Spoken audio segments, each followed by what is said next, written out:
haverá recompensa para aqueles que buscam o Senhor.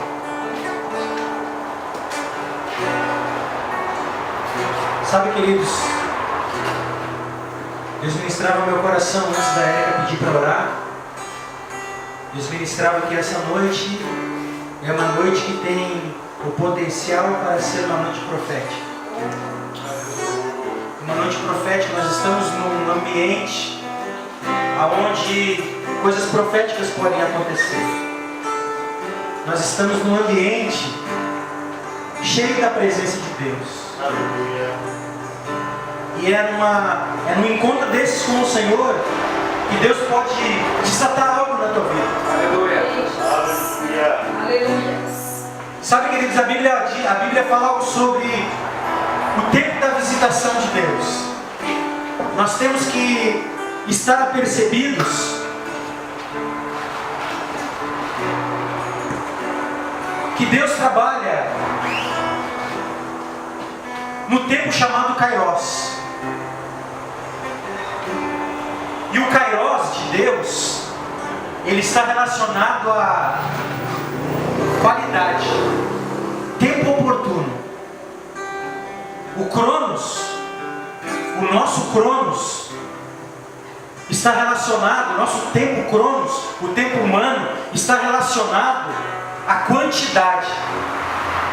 Nós contamos os segundos, os minutos, as horas, os dias, os meses e os anos. Talvez algo que você esteja esperando, para você passou 10, 15 anos, 20 anos. Eu quero dizer uma coisa para Deus: quando Ele age, é o tempo que Ele quer agir, é o tempo oportuno. Eu creio, Deus nos deu uma experiência lá no sul. Amor, foi no mês de outubro aquilo, das janelas? Foi em outubro? Setembro? Deus ministrou conosco o seguinte: eu estava trabalhando na empresa e eu recebi uma visitação de Deus trabalhando. Veio uma presença de Deus muito forte. E eu comecei a me debater, caminhava para um lado, fazendo serviço, orando em línguas, quebrantamento, chorando. Aquela presença forte de Deus. E Deus ministrou comigo assim, ó. Depois daquela presença de Deus, Deus falou no meu coração, disse assim: eis que neste dia eu abro janelas dos céus para vocês. Aleluia. Queridos, nós estamos aqui, talvez o cansaço, talvez a preocupação, talvez as circunstâncias da nossa vida não permitam que nós venhamos a discernir o que Deus quer fazer. Mas eu quero compartilhar algo com você, que Deus ministrou no meu coração, que essa noite pode ser um divisor de águas na tua vida. Amém. E quando Deus fala conosco, se nós crermos de todo o coração, nós receberemos dele. Veja que quando Deus age, Deus não age em pequenas coisas. Deus age, é como o leme de um navio. Se a rota for mudada lá, graus, 0, não sei quantos graus, pode parecer pouco no primeiro momento, mas lá na chegada vai mudar o destino. Talvez nessa noite, por causa do abatimento desse tabernáculo corruptível, como disse o apóstolo Paulo, nós não conseguimos sentir o que Deus quer fazer. Mas eu declaro por fé que se nós estivermos atentos, Deus vai falar no teu coração até o final dessa reunião, até o final desse encontro com Deus. Amém, Senhor. Aleluia. Que algo vai acontecer. Deus vai te dar as chaves para que você realize aquilo que precisa ser realizado. Eu aprendi uma coisa com Deus. o inimigo,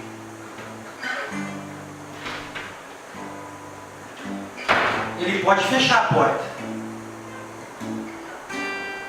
E talvez você chegue aqui na porta, a porta está fechada. Mas eu quero dizer algo.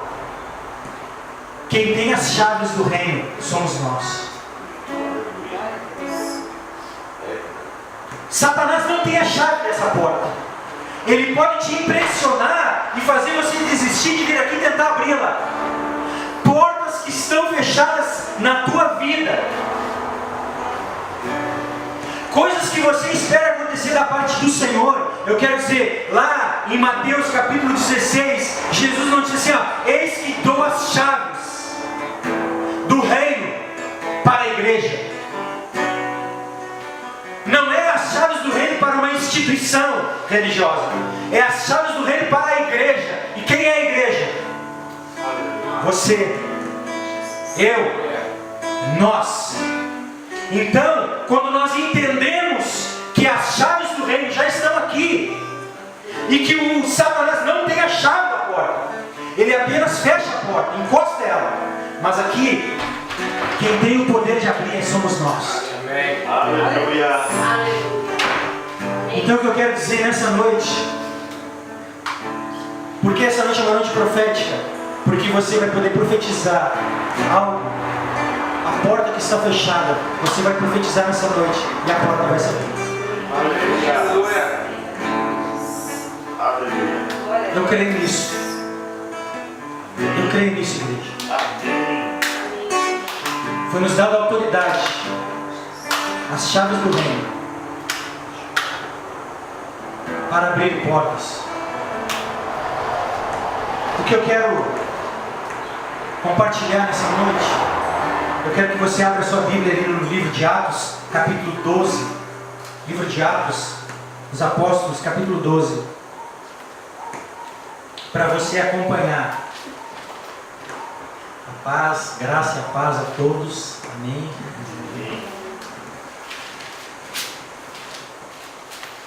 Eu creio que essa palavra também tem a ver com o que Deus tem nos dado nessa noite. Se eu tivesse que dar um título ao que eu vou ministrar nessa noite, eu daria um título.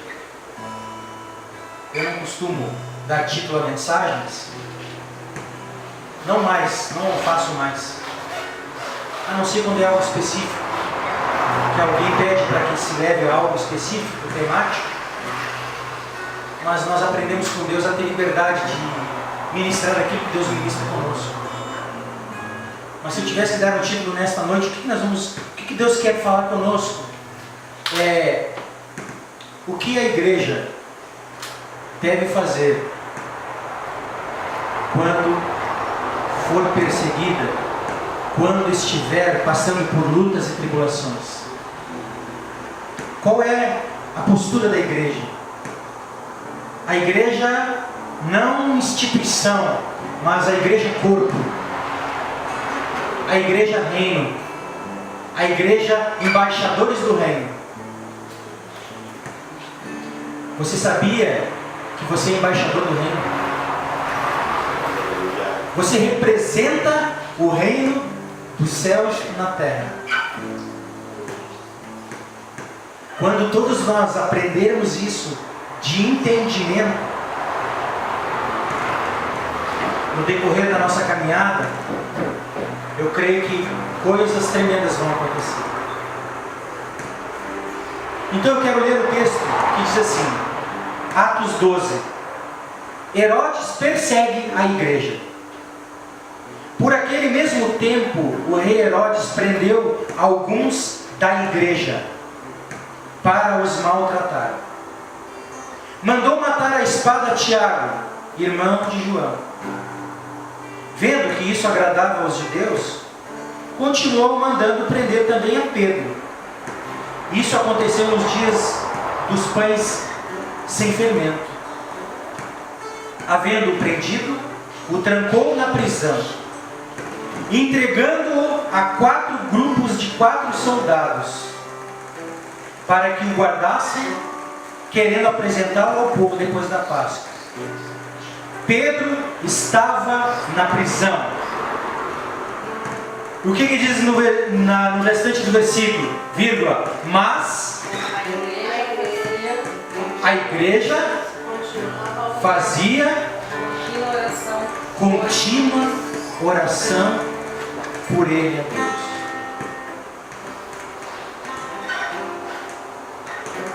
Querido, sabe o que eu tenho aprendido? Já faz uns 2 anos que eu aprendi com Deus algo.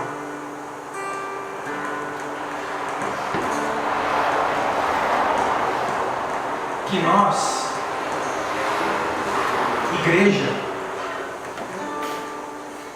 temos que às vezes discernir bem o momento de falar, o momento de exagerar nas palavras, no tempo de luta, de perseguição.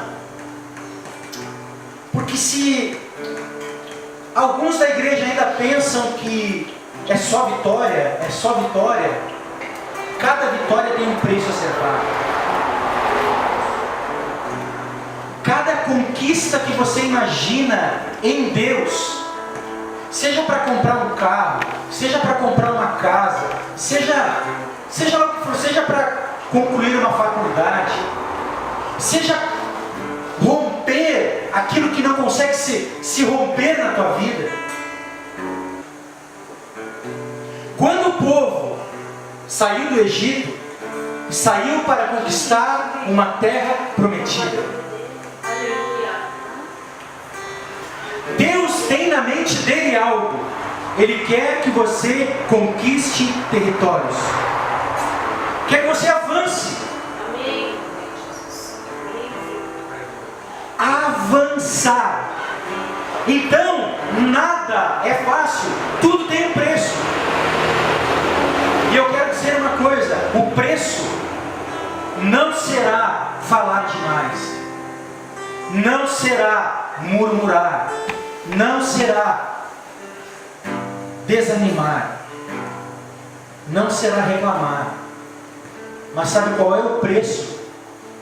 O preço em tempo de conquista, de perseguição, de tribulação da igreja, está aqui. Pedro estava na prisão. Sabe o que representa Pedro? Pedro representa a autoridade apostólica. Júnior, a autoridade estava presa.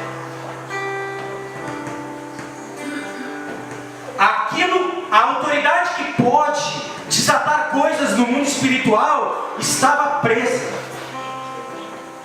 16 soldados, algemas, e um rei furioso, um líder furioso que prendeu Pedro. Mas sabe qual era a postura da igreja de Atos? A igreja fazia contínua oração por ele a Deus. Aí, a reunião dos nossos irmãos daquela época era orar. A reunião da igreja era entender e discernir que os tempos eram tempos difíceis, tempos de guerra, mas tempos de muito milagre. Amém. Márcio, tempo de muita coisa sobrenatural acontecendo em nome de Jesus. Mas o apostólico, o líder apostólico estava preso. Mas qual era o discernimento da igreja? Vamos orar. Sabe qual é a saída para nós, igreja? E quando nós nos juntamos, nos reunimos, aí é igreja, corpo, também instituição, é orar. Sabe que, de uma forma geral, a igreja perdeu o foco. Sabe por quê? Porque quando ela vê um problema no culto, ela não vai para casa orar, ela vai comentar. a igreja vê que lá o louvor não fluiu, a palavra não fluiu, sei lá, o irmão A, B ou C, a irmã A, B ou C, sei lá. Sabe qual é a postura correta? A igreja sou eu. Sabe o que eu devo fazer? Bico calado. E eu vou dobrar meu joelho e vou orar. Aí, aquilo que não fluiu, que estava preso no culto, vai ser liberto. Aleluia. Aí a autoridade para abrir os céus vai ser liberta. Aí o louvor vai fluir. Aí vai ser liberto. Só existe uma coisa, nós vamos ver um outro texto depois, mas só existe uma coisa que libera os céus e libera a autoridade: oração, adoração e louvor. Veja, Pedro estava na prisão. Vou ler o versículo 6. Na noite anterior ao dia em que Herodes estava para apresentá-lo, estava Pedro dormindo entre 2 soldados, preso por 2 algemas, e as sentinelas na porta guardavam a prisão. De repente, apareceu um anjo do Senhor e brilhou uma luz na prisão, tocando em Pedro ao lado. No lado, o despertou, dizendo: levanta-te depressa. E caíram-lhe das mãos as algemas. Se você ler na sequência do texto, Pedro é conduzido para fora, os portões se abrem automaticamente. Os portões se abriram e não tinha controle remoto naquela época. Os portões se abriram automaticamente. Agora, tudo isso aconteceu por causa do posicionamento da igreja em tempos de perseguição. Talvez aí alguém que vai dizer assim: mas pastor, mas a igreja não está sendo perseguida. Bom, eu tenho o entendimento do seguinte, que quando a gente diz que está vivendo só a bênção, e aí, irmão, como é que está? Deu lá, está uma bênção, está fluindo. Aí passa uns dias, ei, irmão, como é que está? Uma bênção, só vitória. Tem algo errado.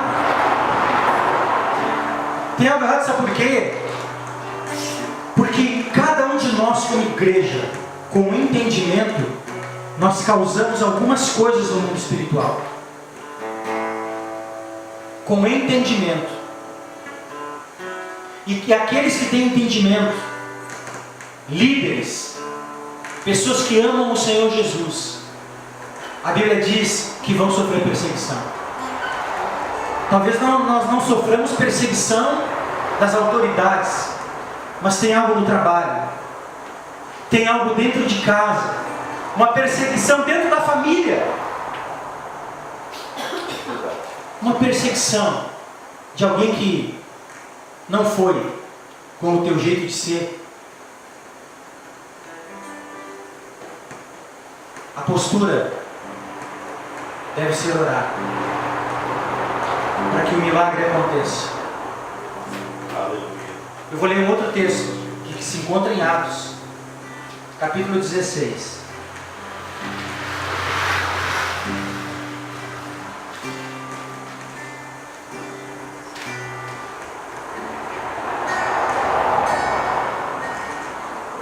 Acharam aí? Capítulo 16. Nós vamos ler a partir do versículo 19.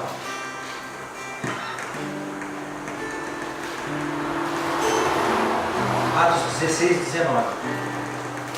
Vendo os senhores da jovem que a esperança do seu lucro estava perdida, prenderam Paulo e Silas e os levaram à praça, na presença das autoridades. Apresentando-os às autoridades, disseram: estes homens, sendo judeus, perturbam a nossa cidade. Sabe por que eles foram presos? Antes do versículo 19, eles repreenderam o espírito de adivinhação de uma jovem. E esta jovem dava muito lucro aos seus senhores. Agora, aí Paulo se incomodou com aquilo. Olha o que diz no versículo 18. E isso fez ela por muitos dias. Paulo, porém, incomodado, voltou-se e disse ao Espírito: em nome de Jesus Cristo ordeno-te que saias dela. E na mesma hora saiu. Sabe o que às vezes está faltando? É a gente se incomodar, se sentir incomodado. É não discernir o que está atuando. Mas daí, não é tomar atalho, queridos, mas é detectar o Espírito e repreender no nome de Jesus. Paulo é o objetivo. Agora, veja que a fala dos líderes da cidade, do versículo 20: estes homens, sendo judeus, perturbaram a nossa cidade. Mas não é pelo fato deles serem judeus, é porque havia poder de Deus neles.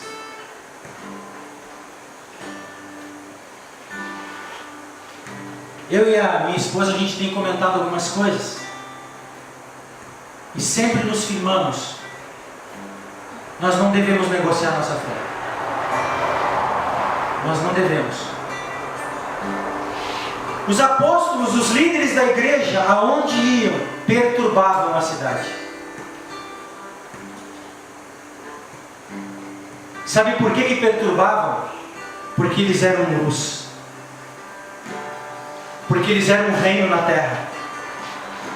Porque eles discerniam os espíritos e repreendiam em nome de Jesus.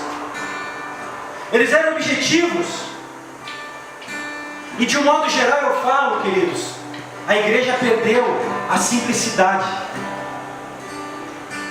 A maioria prefere argumentar, comentar, falar até demais, murmurar, falar mal do irmão ou da irmã, do que tomar uma posição. Em nome de Jesus, sai. Se detectar um tipo de espírito atuando dentro da igreja, em nome de Jesus, sai. Se você tem detectado o espírito de fofoca nos seus relacionamentos, se levante e diga: sai, espírito de fofoca. Se você tem detectado nos seus relacionamentos espírito de murmuração, vá para o quarto e diga: eu te repreendo em nome de Jesus, sai agora. É isso que nós temos, a atitude da igreja em tempos de perseguição, de luta. É orar. É orar. Nada vai acontecer se não orarmos. A bênção não vai romper se não orarmos, queridos. Eu não sei qual é o teu sonho. Eu não sei qual é o teu projeto. Eu não sei o que você ora com Deus. Mas eu quero dizer que nós temos que orar mais. Nós temos que buscar mais a face do Senhor. Perturbar. E nós não devemos ficar com dó, com medo de ficarmos sozinhos. Deus está conosco. Aleluia, é verdade. Deus me escolheu. Deus te escolheu. Você escolheu você, separou você do mundo. Deus tirou você do lamaçal do pecado, querido. Agora não adianta mais compactuar com as coisas do mundo. Não dá mais para achar o meio termo. Não dá mais para fazer um tratado de paz com o mundo. Não dá.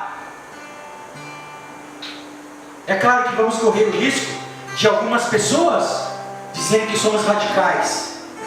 Amém. Eu sou radical, mas eu sou de Jesus. Aleluia. Queridos, olha só. Eu quero chegar lá no texto. Vamos adiante. No versículo 21.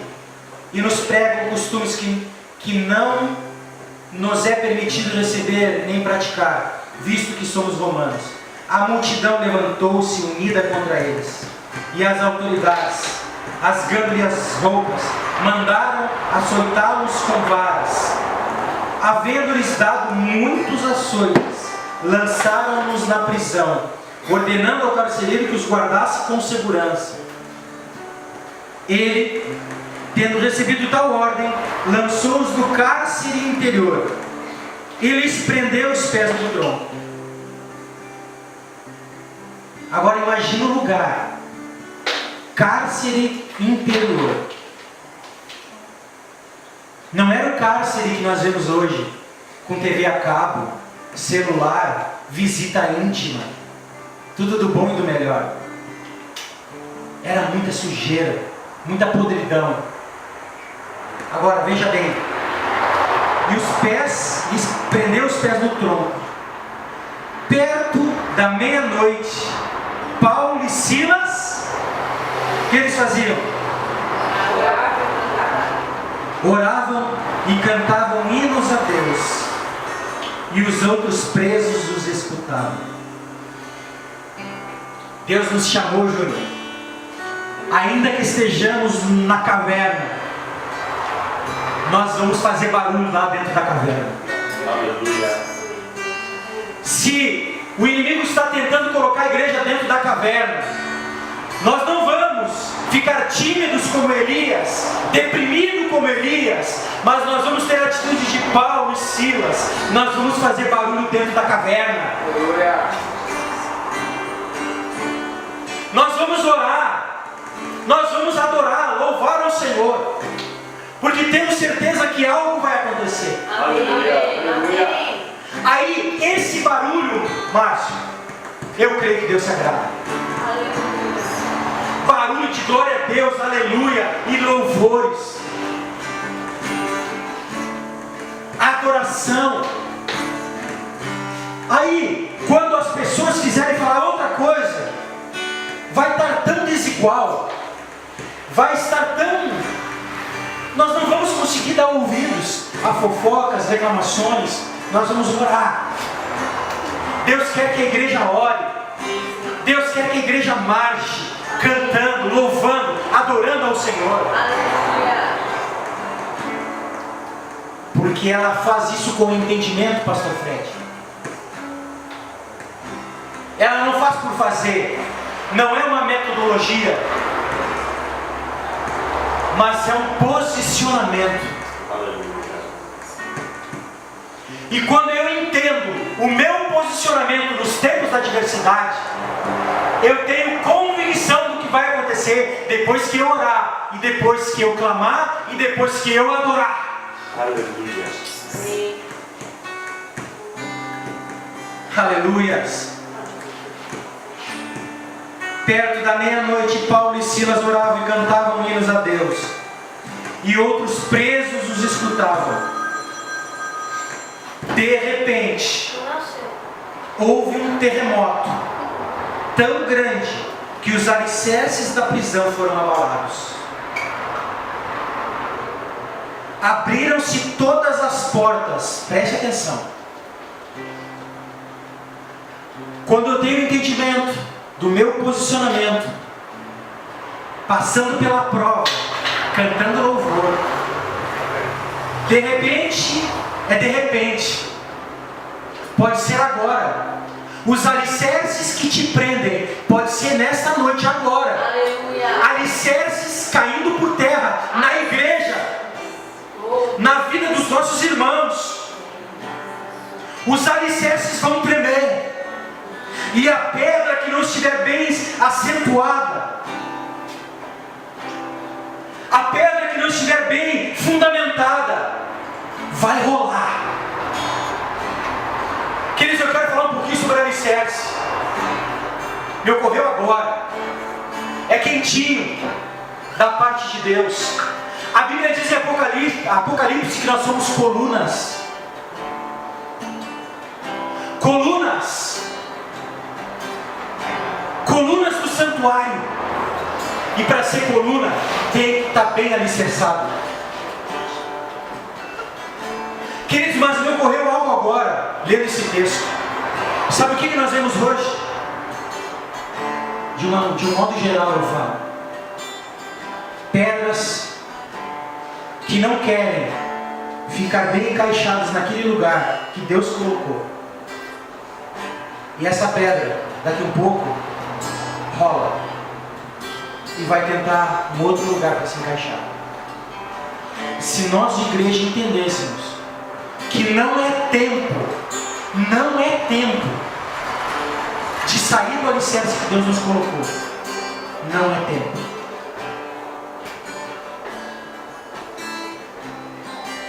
Porque você vai tentar um outro lugar e lá você vai ter que esperar a fundação, os fundamentos, o cimento, a secagem e depois suportar.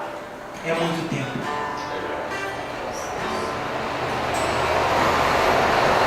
Eu quero crer que a igreja vai entender. E sabe, queridos, quando eu falo igreja, eu não falo, eu já me desapeguei da quantidade. Talvez eu não falei, eu acho que só o Júnior sabe. Eu venho de um fundamento, eu venho de um alicerce, eu venho de uma trajetória aonde cultos de domingo eram em torno de 1.100 pessoas. Culto de ceia, culto festivo de celebração, eu ministrava para 1.100, 1.200 pessoas. Era muita gente, perdia de vista. Aí sabe o que Deus fez? Deus sacou. E quer saber? Eu estou desprendido dessas coisas. Aleluia. Porque o que importa para mim é as pessoas entenderem o reino. Aleluia. Então, se eu tiver que ministrar para 2 pessoas, eu fico super motivado, fico feliz. Porque muitos não entenderam ainda. E se um grupo entender, pastor Fred, aí ninguém segura. Ninguém segura, pastor. É verdade. Olha, se um grupo de poucos, 15, 10 entenderem, é alicerce para suportar o que Deus vai enviar. Amém. Se o pastor Fred ali no Blumenau tiver 10, não importa se a igreja tem 200 hoje, mas se ele tiver 10 que sejam um alicerce, é tremendo isso. É verdade. 10. Eu ainda quero um dia ministrar. Deus me deu muito ensinamento sobre os valentes de Davi. Eu fiquei apavorado. Os valentes de Davi teve 3 valentes. E o que os valentes de Davi fizeram foi algo incrível. E um dia eu quero ministrar isso para a igreja.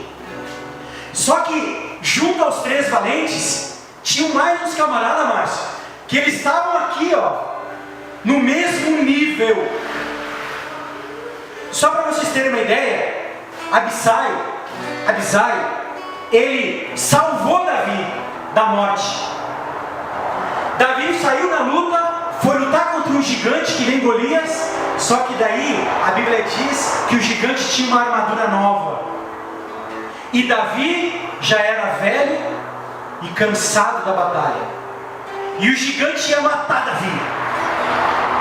E Abisai viu aquela situação e salvou a vida de Davi, matou o gigante. Aí eu te pergunto, vocês acham que porque ele salvou a vida de Davi, ele entrou entre os 3 valentes? Pastor Fred, o nível era muito alto. O nível era muito alto. E sabe o que Deus está levantando? Quer levantar uma geração de homens e mulheres valentes. Aleluia. Aleluia. Amém. Mas não mais para pegar na espada, no arco, na flecha daquele tempo. Agora as armas são outras. Aleluia. Sabe quais são as armas, pastor? Humildade, simplicidade, obediência. É devolver a glória para Jesus. É submissão. É entender que o líder de um ministério, o pastor de ministério, eu falo isso por causa da pessoa do pastor Fred, eu aprendi isso, eu fui treinado nisso. Eu fui treinado em submissão. Eu sei o meu papel. Eu sei quem é o líder. Sabe por quê? Porque eu não quero morrer enforcado. Que ele olhou assim, ó. Esse camarada aí que nem eu. Esse camarada aí tem cabelo, tem barba, tem pele, tem odoras. Esse carinha que nem eu, esse tal de Jesus aí. Na hora que Judas viu Jesus como igual a ele ali já arrumou uma porta. Então, as nossas armas, isso precisa ser muito ministrado nos nossos dias. Armas que Deus nos dá para vencer os gigantes.